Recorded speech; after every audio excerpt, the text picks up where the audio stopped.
2 months until the Eagles host the Cowboys in the NFL season opener. I'm Quake Michelli from Philly Sports Talk here, and this is a little bit of a later podcast, so it might not get that many views or plays because it's late. But I realized I never did an Eagles draft podcast, and I realized I should probably put one out there. I broke down the Jahad Campbell pick, but I can't believe I never did an NFL or an Eagles draft podcast. So here I am. I'm going to break down every Eagles pick outside of the first round. Again, I did have a podcast all about Jahad Campbell. You guys can go back and listen to that. But yeah, I just can't believe I forgot. So I'll give my thoughts, some of the standout things about each pick, and what I thought about the draft as a whole. So our first pick outside of the first round, round two, pick 64, Andrew Mukuba, safety out of Texas. And this is one that I really liked. He was looked at one time as a potential first round draft pick at some point throughout this past year. And honestly, he seems like a really polished kind of player. Like he seems like he could get some big playing time right away, and it almost feels like a CJ kind of clone.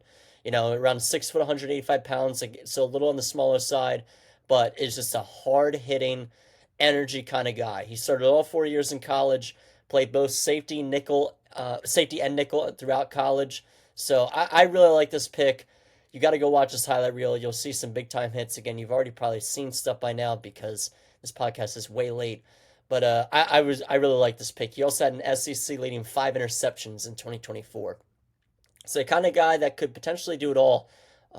Just had to clean a couple things up in coverage, but I really like it. I watched some like broken down film of him, on plays where he's off ball kind of, and like plays where he's not the primary threat, or his receiver is not the primary threat, and it looks like he has a good understanding of positioning, when pre pass by the quarterback. So I really do like this pick.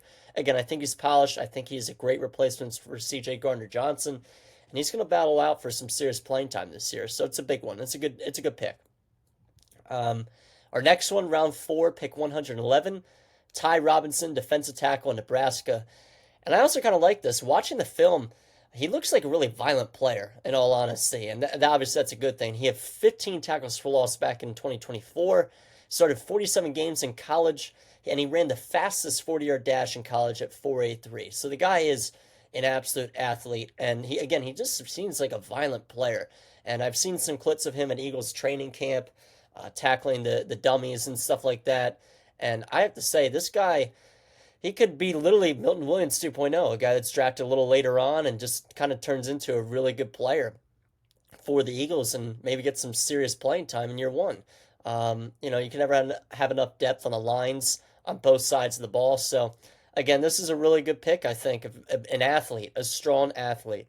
So I like this one a lot. Again, we're just trying to find some guys on defense, and I'll get my whole opinions on how he's draft strategy in the end. But very clearly on, it was pointing to the fact that we were looking at defense, considering how polished our offense really is already. So our next pick was round five, pick 145, Mac McWilliams, corner out of Central Florida. Clearly trying to build the secondary. Obviously, we already picked Andrew Mukuba earlier on. He played both outside and inside at UCF. He ran a 4-for-1 40-yard dash. This one I don't have too much to say on. It seems like we're trying to just build around the corners and the secondary in general and just trying to figure out some guys there and get as much depth as we can at those positions because, besides this past year, it was a little ugly in years prior from what we were doing in the defensive backs, room. So, again, I don't think Mac is going to get any serious playing time year one, but it is more depth at the position, has a chance to play some snaps here and there, but not too much here for this one from me. After that, the Eagles took another linebacker in Smile Munden Jr., so an interesting name here, linebacker out of Georgia, but I also like this one a lot, and there's actually been a lot of hype around this guy, and I'm kind of all for it. So another one of those Howie Roseman strategies in the draft has been kind of just taking guys that have played a lot at big-time schools. Obviously, like Georgia, we have a track record of taking Georgia players. Nakobe Dean, Jordan Davis, Jalen Carter, and many more. So I really like this one, actually. And you just can't really go wrong with drafting guys from, like, Georgia and stuff. He's a two-time national champion, 3-year starter at Georgia. He saw time at inside and outside linebacker, along with the nickel spots. So you can clearly see that Howie's taking guys that have experience of being versatile around the defensive side of the field. Just trying to find guys to play anywhere they can and just build depth in these spots. So he did miss 4 games with a foot injury last year, but he's not. He's going to be okay, and he could get some playing time this year as well with Nakobe Dean still rehabbing his patella injury. So I like this pick a lot. I think there's a lot of potential here for a solid player. I do like the picks that we make when we're going after guys that have played at Georgia, LSU, or schools like that who started a lot and are later round draft picks, but they really could be polished players. So I'm a big fan of this one. I like this guy a lot. Next, in round 5, pick 168, Drew Kendall, center out of Boston College. This is the first offensive player of the draft, which honestly isn't a bad thing because of how good our offense is, and there really isn't many holes. Obviously, we don't need anything on the offensive line. We don't need anything at receiver. Tight end, possibly, but we're keeping Dallas Goedert. It was kind of a question in the beginning. We don't need a running back. We don't need a quarterback. So there's not really many needs. And defensively, we honestly don't have many needs either, but there's depth that can always be filled in the defensive side, especially for injuries. So this was the first offensive pick, and I did not hate that at all. He was first team All ACC in 2024, started 37 games at center for Boston College.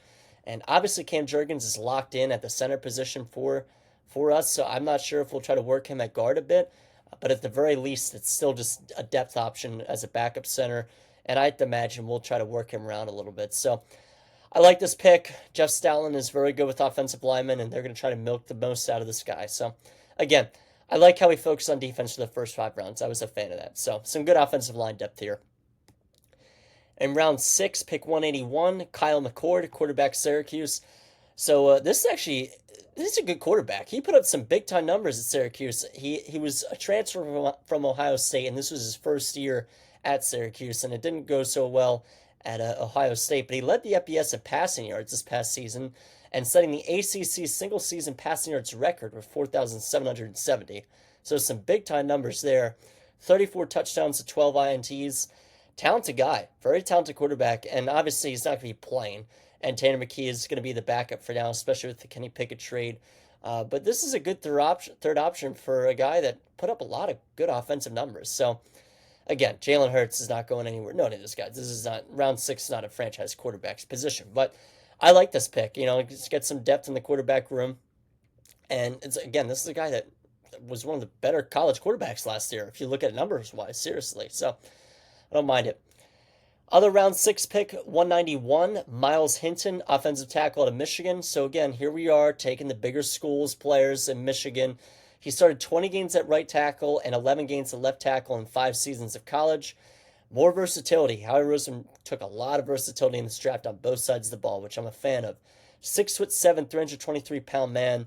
And I guess the thought process here is that, well, you can never have enough offensive linemen, and Lane Johnson won't be around forever. So we're just trying to figure out, maybe we can hit on one of these linemen that will be a potential replacement for Lane Johnson whenever he decides to retire. I know he just said that he feels as good as ever, and honestly the best of his career, which is awesome. He's the best, he's one of the best, if not the best at his position. But again, we're just taking some depth there. And we did the same thing, round 6, pick 207. Cameron Williams, the tackle out of Texas. So, again, we're just trying to hit on maybe an offensive tackle position for Lane Johnson when he goes, but more depth on the O-line. He played mostly right tackle at Texas. He had surgery after dealing with an injury, saying that it would kind of his heel would kind of lock up. So he had surgery done, but again, another potential project player. I don't hate building on the offensive line. And then our last pick, Antoine Powell-Ryland, edge rusher at Virginia Tech. And I was actually a really big fan of this. Again, there's 2 things I really like with the Howie Roseman strategies. He loves to take, especially in later rounds, guys that played at Georgia, LSU, Texas, Michigan, as I just said, guys that had success and just weren't, off the charts in draft boards. And then he sometimes takes these sleepers that went to some smaller schools but balled out there. And a lot of times those guys' talents do translate to the NFL, and they really were that good. They were just at a smaller school. So here's a Virginia Tech edge rusher who finished 3rd in the FBS last year with 16 sacks, a total of 25 and a half takedowns over the last 2 years. So a lot of success in the past 2 seasons. And again, I think these guys, they can sometimes click at the next level. So I really love I loved this pick in particular, but really all the late round picks I was very impressed with and loved from Howie Roseman. And I think we just nailed this draft. So I am intrigued. I'm especially intrigued to watch Ryland in the preseason, especially. I'm excited to see his talents. But it was very clear how in the Eagles were stacking up on defense and then building even more on the offensive line, trying to find some project players that could eventually be replacements someday. But overall, I really like the draft. I like that we focus on defense. I think that was the biggest need for us, and I think we're heading in the right direction. So I was a big fan of this draft. I really think we have a chance to go back to back. And, you know, I don't know. I'll break down the schedule for you guys real fast before we go and pull that up real fast. Schedule release was a little while ago, but again, this is a later podcast. So it is a weirder schedule. We went over this. Cowboys and Eagles, opening night, 8:20 on Thursday. We play the Chiefs week 2. Then we have the Rams a week after that at home. The Buccaneers on the road. Then the Broncos at home. Then the Giants on the road. Vikings on the road. Then the Giants at home.